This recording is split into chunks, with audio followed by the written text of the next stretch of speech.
جدًا، جدًا، وطعمها بجد تحفة. زي ما أنتم شايفين بقى هابدأ أزينها بقطع من اللوز المحمص أو أي نوع من الكسّارات أنتم تفضّلوه والمتاح عندكم. أنا كان متاح عندي بقايا لوز من رمضان، وقُلت أعمل بيه الكيكة الجميلة دي وأشارككم معايا، وبجد طعمها تحفة، تحفة تجنن. جرّبوها وقولوا لي رأيكم، مستنية آرائكم وتعليقاتكم في صندوق التعليقات. صحة وعافية على قلبكم.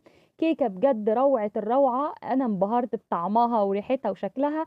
جرّبوها وقولوا لي رأيكم، وأشوفكم في حلقة أخرى مع أكلة وتمرينة. كابتن وفاء فيفو، شكرًا وإلى اللقاء لكل متابعيني في كل مكان، والسلام عليكم ورحمة الله وبركاته.